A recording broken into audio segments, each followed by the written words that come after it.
오늘 저희에게 주시는 하나님의 말씀은 빌립보서 3장 1절에서 3절 말씀입니다. 제가 가진 성경은 신약 성경 321면입니다.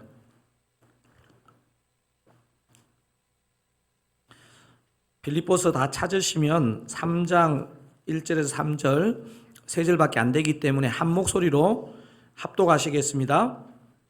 끝으로 나의 형제들아 주 안에서 기뻐하라. 너희에게 같은 말을 쓰는 것이 내게는 수고로움이 없고 너희에게는 안전하니라. 개들을 삼가고 행악하는 자들을 삼가고 몸을 상해하는 일을 삼가라. 하나님의 성령으로 봉사하며 그리스도 예수로 자랑하고 육체를 신뢰하지 아니하는 우리가 곧 할례파라. 자, 지난 2월에 미국 생활 마무리하고 한국으로 들어오는데 세관 정리를 하는 게 생각보다 쉽지 않았습니다. 또 해외 운송 비용이 팬데믹으로 너무 많이 올라가지고 사용하고 있는 중고짐을 한국으로 갖고 오는 것도 좋은 결정 같지가 않았습니다. 짐 정리하면서 필요한 물건을 잘 사는 것도 중요하지만 때에 맞게 좀 잘 버리거나 잘 나누는 것도 중요하다는 생각이 들었습니다. 요즘 한국도 가구나 살림살이를 그냥 마음대로 버리지 못하지 않습니까? 미국도 살림살이 버리는데도 돈이 많이 들더라고요. 이런 고민을 하고 있는데 아시는 집사님께서 그 지역에 있는 중남미 형제자매들이 다니는 그 교회를 연결해 주셔가지고 저희들이 사용하던 침대, 가구, 소파 그리고 그래도 깨끗하게 사용했는 것들은 거의 다 나누게 되었는데 다 나누게 되고 그날 밤 참 행복하고 감사하더라고요.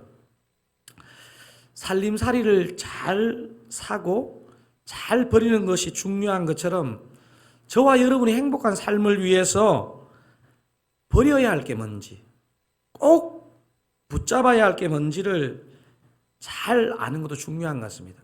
오늘 본문에는 바울이 바로 그 부분을 소개하고 있습니다. 빌립보서 3장 1절 오늘 첫 절인데요. 한번 큰 소리로 읽어보실까요?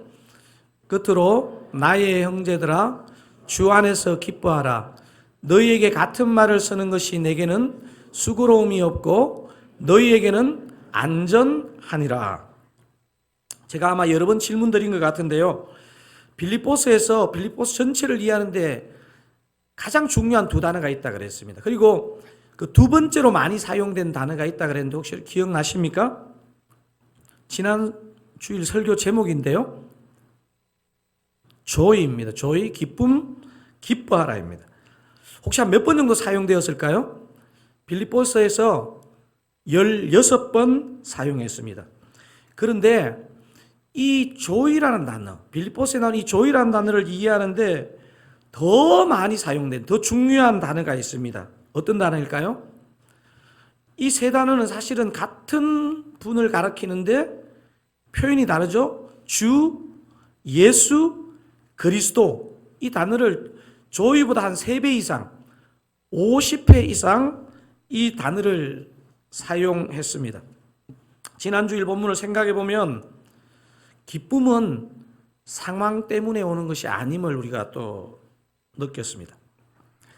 사실 이 지금 빌립보서를 쓰고 있는 바울도 이 편지를 받고 있는 빌립보 교회도 또 이 편지와 바울과 성도들을 위해서 애쓰고 있는 디모데와 에바브로 디도도 상황을 들여다보면요 기쁠 만한 이유가 별로 없습니다.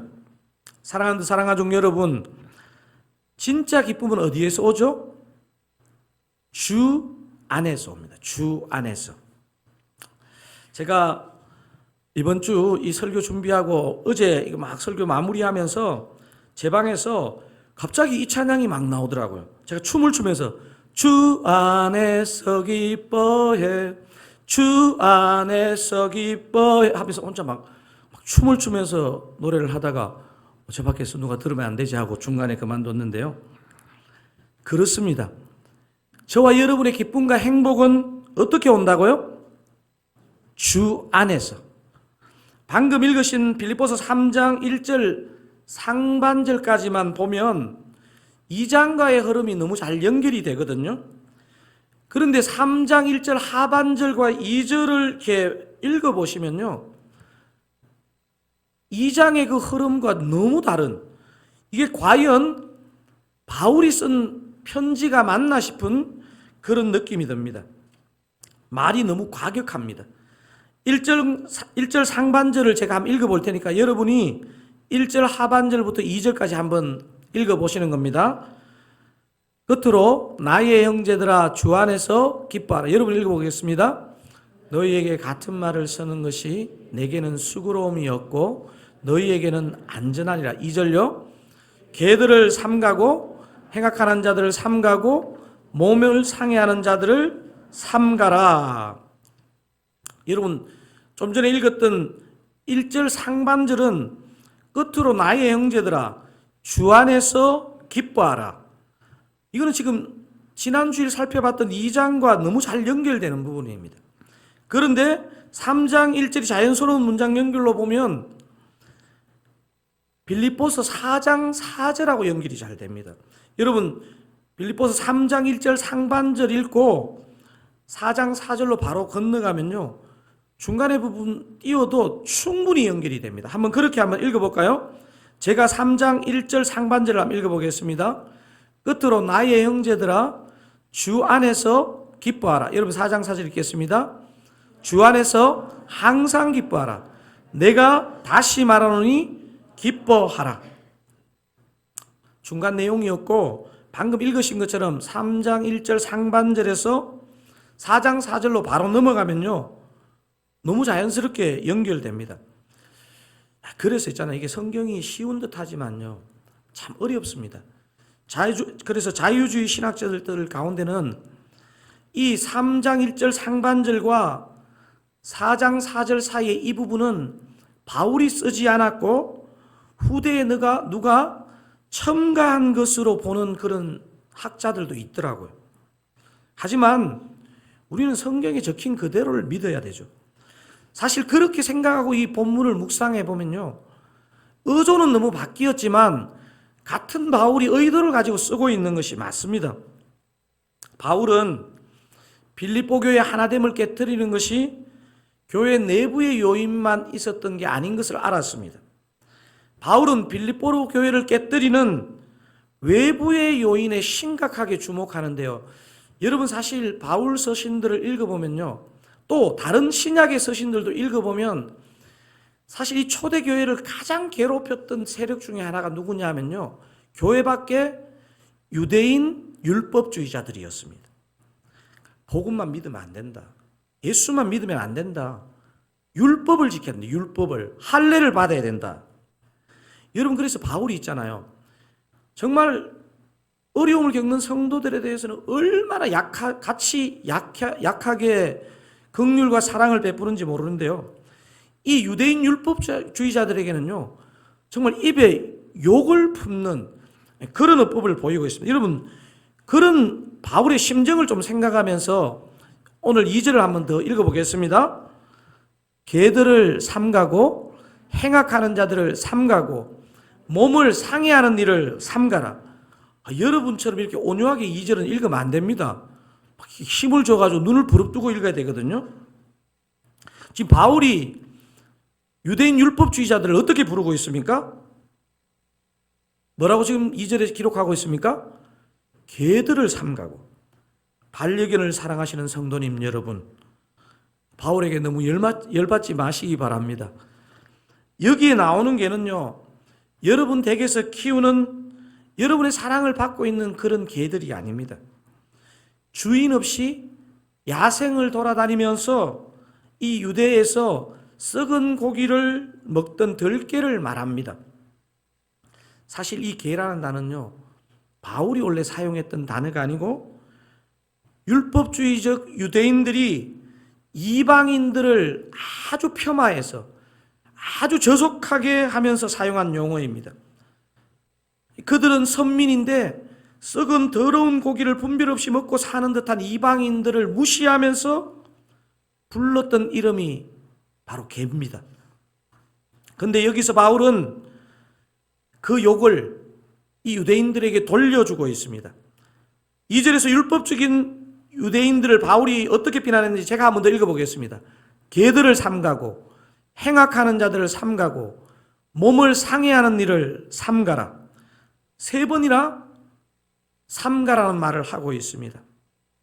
사랑하는 사랑교회 성도님 여러분, 몸을 상해하는 일이 뭘 말할까요? 여러분, 이게 몸을 상해한다 이 표현이 딱 보니까 뭐가 생각납니까? 유대인 자신들이 하나님의 백성인 것을 상징하는 것을 뭐라 그러죠?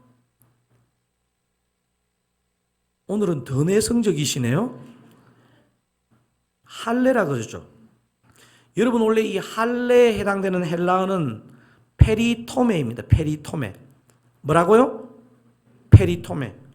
그런데 바울은 의도적으로 다른 단어를 사용하고 있습니다. 카타토메라는 단어를 사용하고 있습니다. 카타토메. 이 카타라는 것은 영어의 컷이라는 단어의 어원입니다. 자르다. 카타토메는요, 어떤 의식이 없이 살점을 떼내는 행위를 말합니다. 여러분, 우리가 읽었던 개역 개정에서는 이걸 몸을 상해하는 일 이렇게 번역했고요. 예전 여러분이 읽으시던 한글 개역 성경에는 손할례당 이런 표현이 사용되었습니다. 의미 없이 몸만 상하게 하는 일을 비난하는 뉘앙스를 가진 이 카타토메, 이 단어를 바울이 사용했습니다. 바울은요, 자신도 율법주의적 유대인으로 살았었잖아요. 근데 자기가 예수를 믿어보니까요, 이게 가장 예수를 믿는데 방해가 되는 거예요. 이 부분이 오늘 저와 여러분이 기뻐할 수 있고 행복할 수 있는 중요한 키를 지금 오늘 바울이 다루고 있는 것입니다. 오늘 본문이 제시하는 참된 행복, 기쁨을 위해 버려야 할 것, 어떻게 정리할 수 있느냐 하면요, 이렇게 정리할 수 있습니다. 외식을 버려야 합니다. 또 갈로에 뭐 있습니까? 율법주의를 버려야 합니다. 또 뭐를 버려야 됩니까? 특권의식을 버려야 합니다. 또 뭐를 버려야 됩니까? 우월의식을 버려야 합니다. 이 4단어는요, 사실 비슷한 뿌리를 갖고 있는데 표현이 조금씩 다릅니다. 자신도 유대인이었던 바울이 동족 유대인들을 향해 무엇 때문에 개들, 행악하는 자들, 또 몸을 상해하는 자들이라는 이런 과격한 표현을 사용한 것일까요? 그들이 율법적인 그런 생각에 사로잡혀서 하나님의 은혜를 놓치고 있는 것입니다. 바울이 로마서에서 유대인들이 받은 은혜와 특권을 분명하게 얘기하고 있습니다. 한번 뭐라고 기록했는지 바울의 표현을 한번 확인해 볼까요? 로마서 3장 1절 2절입니다. 그런즉 유대인의 나음이 무엇이며 할례의 유익이 무엇이냐? 범사에 많으니 우선은 그들이 하나님의 말씀을, 유대인의 특혜가 뭐라고요? 하나님의 말씀을 맡았다는 것입니다. 이게 어마어마한 특권이고 은혜입니다. 제가 보니까 바울이 동족을 향해서 가장 애끓는 마음을 표현한 성경과 장이 어디냐면요, 로마서 9장입니다. 로마서 9장에 보면요, 사람으로 말하면요, 진짜 그냥 넘어가기 직전의 그런 표현입니다. 로마서 9장 1절에서 5절에 나오는 그 바울의 그 동족을 향한 그 정말 막 하나님을 떠나는 그 애끓는 마음을 한번 느껴보시고요. 그리고 하나님께서 그들 바울과 유대인들에게 주신 그 특권이 어떻게 기록되어 있는지를 한번 확인하면서 읽어보겠습니다. 제가 먼저 1, 2절 읽겠습니다. 내가 그리스도 안에서 참말을 하고 거짓말을 아니하노라. 나에게 큰 근심이 있는 것과 마음에 그치지 않는 고통이 있는 것을 내 양심이 성령 안에서 나와 더불어 정언하노니. 3절 읽겠습니다. 나의 형제 곧 고륙의 친척을 위하여 내 자신이 저주를 받아 그리스도에게서 끊어질지라도 원하는 바로라. 그리고 4절부터는 이제 유대인에게 주신 특권을 기록하고 있습니다. 한번 읽어보겠습니다. 그들은 이스라엘 사람이라. 그들에게는 양자됨과 영광과 언약들과 율법을 세우신 것과 예배와 약속들이 있고 조상들도 그들의 것이요 육신으로 하면 그리스도가 그들에게 나셨으니 그는 만물 위에 계셔서 세세의 찬양을 받으실 하나님이시니라. 사랑하는 성도님 여러분, 바울이 지금 왜 동족들을 향해서 개들, 행악자들, 몸을 상해하는 자들 이렇게 열받아서 표현하고 있을까요? 이것은요, 특권의식, 우월의식을 가진 율법주의적인 유대인들을 향하고 있습니다. 이 특권의식, 우월의식이 잘못된 외식을 낳고 율법주의를 낳은 것입니다. 좀 전에 나이란 많은 특권을 은혜로 여길 줄 알아야 하는데 이걸 특권의식으로, 우월의식으로 가져가니까요, 자신도 자유를 못 누리고 다른 사람들도 죽이는 그런 결과를 가져오게 되는 것입니다. 자신의 내면에는 아무런 은혜의 간격도 없이 주님 주시는 자유가 뭔지도 모르면서 자신처럼 살지 않는, 율법대로 살지 않는 사람들을 판단하고 정죄하는 그것을 바울은 경노하고 있는 것입니다. 여러분, 바울 시대만이 아니고요, 우리 이 시대에도 율법주의, 외식, 우월의식이 교회를 병들게 합니다. 제가 보니까요, 이렇게 가장 되기 쉬운 존재가 누구냐면 저 같은 목사입니다.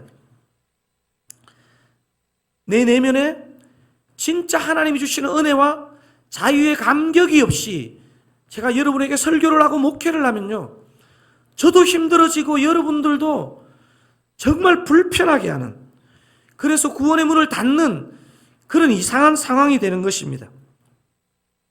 저는 그래서 이 본문을 묵상하고 준비하면서 정말 제가 주님의 은혜를 맛보고 싶다는 그런 마음을 가지게 됩니다. 정말 주님이 주시는 자유를 내가 먼저 누리고 여러분과 나누고 싶다는 마음을 갖게 됩니다. 어떤 면에서 이번 주일 예배는 저 혼자 드리는 심정으로 본문을 묵상하고 준비했습니다. 사랑하는 드사랑 가족 여러분, 여러분은 어떻습니까? 여러분에게는 이런 유대인들에게 있었던 우월의식, 그래서 생기기라는 율법주의, 외식 이런 거 없습니까? 하나님께서 여러분에게는 어떤 은사, 특권을 주셨습니까? 만약에 주셨다면 그것을 풍성히 누리고 그것을 교회 안으로, 교회 밖으로 나누는데 사용해야 된다는 것입니다. 여러분, 갈릴리 호수가 맑고 사해가 죽은 호수가 되는 것은 이유가 너무 단순합니다. 갈릴리 호수는요, 공급받은 물을 계속 요단강을 통해 흘러내 보내니까 생명이 사는 맑은 물이 되는 것이고요, 사해는 받기만 하고 흘려보내지 않으니까 죽은 물이 되는 것입니다. 사랑하는 드사랑 가족 여러분, 저와 여러분은 우리가 가진 모든 것을 정말 주님께로부터 받은 은혜인 줄 알고 잘 누리되 특권의식과 우월의식을 갖지 않고 외식과 율법주의를 공동체 가운데 만들지 않고 주변 사람들과 나누고 섬기는데 잘 사용하시기를 우리 주님의 이름으로 축원드립니다. 바울이 참된 기쁨, 참된 행복을 위해 하나 버려야 할 것을 강하게 얘기했다면 이제 붙잡아야 할 것을 강조하고 있습니다. 여러분, 행복을 위해 무엇을 붙잡아야 되는지 바울이 어떻게 얘기하는지 3절을 한번 읽어보겠습니다. 하나님의 성령으로 봉사하며 그리스도 예수로 자랑하고 육체를 신뢰하지 아니하는 우리가 곧 할례파라. 자, 본문이 제시하는 참된 행복, 기쁨을 위해 버릴 것이 무엇이었습니까? 외식, 율법주의, 특권의식, 우월의식. 여러분, 이게 들어오면요, 목사인 저도요 죽고 여러분도 죽는 것입니다. 또 여러분 안에 저게 들어오면요, 여러분도 죽고 여러분 주변의 사람들이 복음이 주시는 은혜와 자유를 잃어버리게 됩니다. 그런데 꼭 붙잡아야 할 것이 있습니다. 어떻게 표현하고 있습니까? 하나님의 성령으로 예배하고 그리스도 예수를 자랑하십시오. 괄호에 있는 글씨로 읽어볼까요? 하나님의 성령으로 봉사하고 그리스도 예수를 자랑하십시오. 3절에서 하나님의 성령으로 봉사하며, 이렇게 개역개정은 하나님의 성령으로 봉사하며 이렇게 번역했는데요, 이것은 사실 1차적으로는 하나님의 성령으로 예배하는 것이 오히려 1차적인 표현이고요, 2차적이고 좀 더 확대하면 하나님의 성령으로 봉사하라, 섬기라 이런 뜻이 있습니다. 여러분 실제로 이 헬라어의 이 단어가 영어의 서비스란 단어와 딱 연결이 되는데요.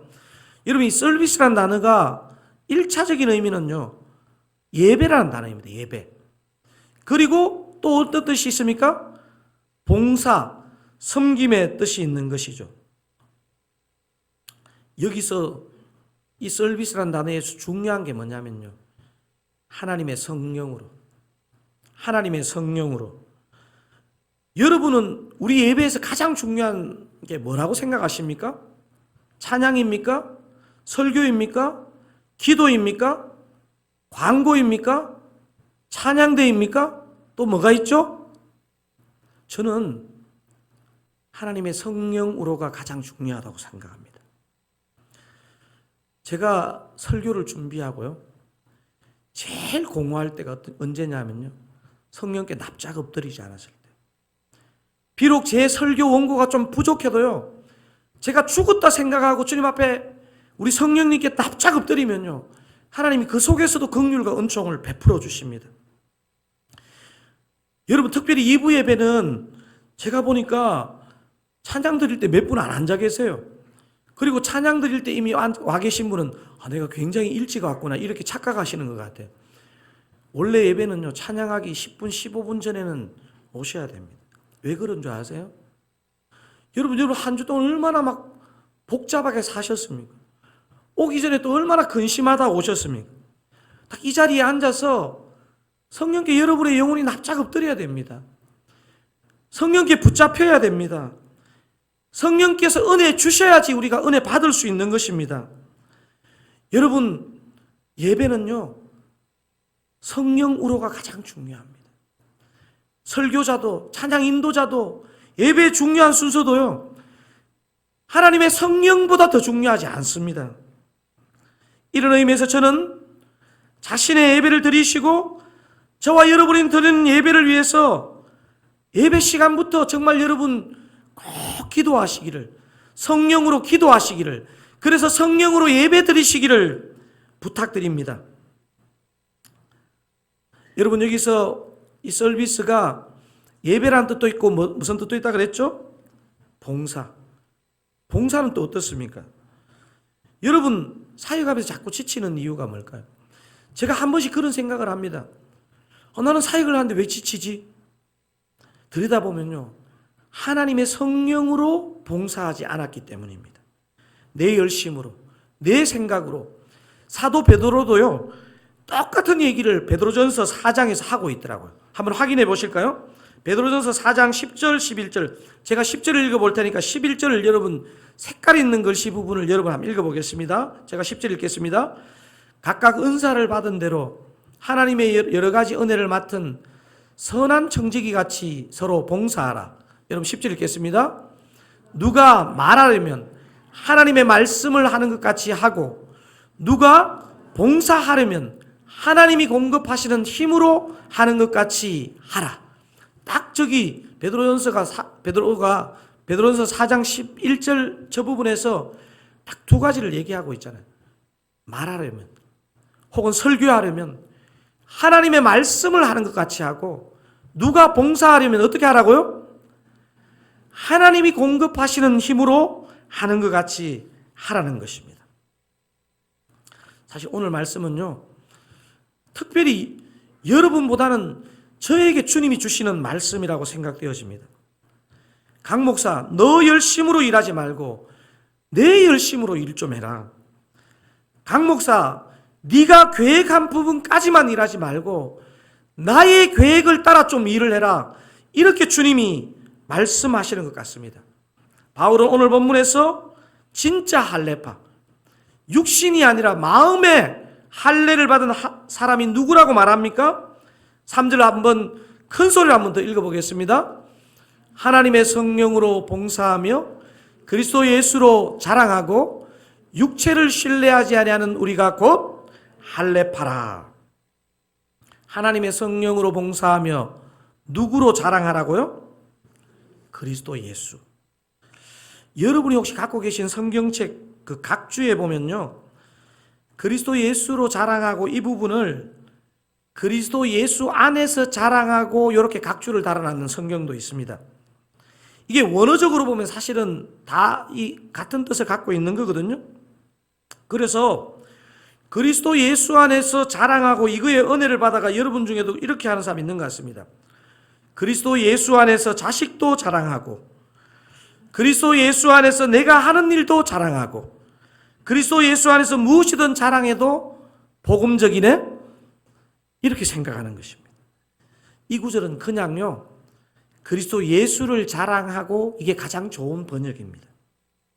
이게 바로 지난 주일 저와 여러분이 나누었던 그 조이의 Jesus first 아닙니까? Jesus first.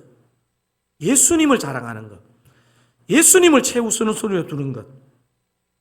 제가 오늘 설교를 마무리하는데 이번 주 목요일 소천하신 이명희 안수 집사님 생각이 계속 나더라고요.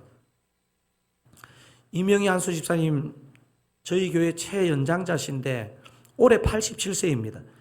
작년 분당우리교회에서 분리개척 나올 때 86세 어르신입니다. 86세 제 생각에는 86세 어르신은 그냥 분당우리교회에서 그냥 좀 예배 잘 드리시고 누리셔도 되는 거 아닙니까? 근데 이 어르신이요, 나라도 정말 이 분리개척하는 교회에 힘이 되어보자 하고 기꺼이 동참하셨습니다. 제가 지난 2월 부임하고 매주일 예배 때마다 창가 쪽 제일 맨 앞자리에 앉아서 예배를 드리셨습니다. 그런데 제가 한 5주인가 6주 지나고 어르신이 안 보이시는 거예요. 그래서 제가 아내 되시는 정부희 권사님께 전화를 드렸더니, 목사님, 우리 이명희 집사님 왼쪽 팔이 너무 아파서 지금 막 검사하고 있어요 이러시더라고요. 기도해 주세요 하더라고요. 그리고 검사를 해보니까 급성 혈액암으로 판정을 받으시고 중간에 막 투병하시면서 힘이 붙이시는데도 몇 번 나오셨어요. 그리고 이번 목요일 날 하나님의 부르심을 받으셨거든요. 제가 장례 예배를 준비하며 정부희 권사님께 통화를 나누었습니다. 사실 힘든 시간이지만 제가 권사님께 이렇게 여쭤봤습니다. 권사님, 부군 집사님 많이 보고 싶으시죠? 이명희 집사님 생각하실 때 뭐가 제일 많이 기억나세요? 이렇게 제가 여쭈었습니다. 저는 그러면 권사님이 이럴 줄 알았습니다. 남편하고 예전에 어디에 갔던 것, 같이 뭔가 했던 것, 이런 것들이 기억나요. 저는 그럴 줄 알았는데요. 아주 의외의 대답을 하시더라고요. 목사님, 사실 저희 부부가 분리개척 따라 나오고 주일 예배 오는 그 시간을 두고 매번 갈등했다는 거예요. 시간을 두고. 남편은 제일 일찍 교회 가셔서 조금이라도 교회를 위해, 교회 본당에 앉아서 교회를 위해, 예배를 위해 기도하고 싶다 하시고, 권사님은 좀 더 내성적이시거든요. 당신이 나이 든 사람이 저 앞에 가가지고 앉아가지고 본당 자리 앞에 앉아있으면 찬양팀 준비를 못해. 좀 이러면서 막 말리시면서 자주 갈등하셨다는 거예요. 제 눈에는요, 두 분의 마음이 다 귀하게 느껴졌습니다. 87세 어르신이 교회와 예배에 조금이라도 도움이 되고, 내가 조금이라도 일찍 가서 교회를 위해서, 예배를 위해서, 내 자신을 위해서 기도해야지 하는 그분이 저 앞자리에서 사라지셨다는 게 저한테는요, 이거는 뭐로 표현할 수 없는 마음의 빈자리가 됩니다. 사랑하는 사랑가족 여러분, 담임 목사인 저부터 성도님 여러분들도 우리가 이 어르신의 이 빈자리를 우리가 메워야 되지 않겠습니까? 이제 저와 여러분이 저희 교회 최연장자 고 이명희 집사님을 대신해서 하나님의 성령으로 예배하시는 참된 예배자 되시기를 주님의 이름으로 축원드립니다.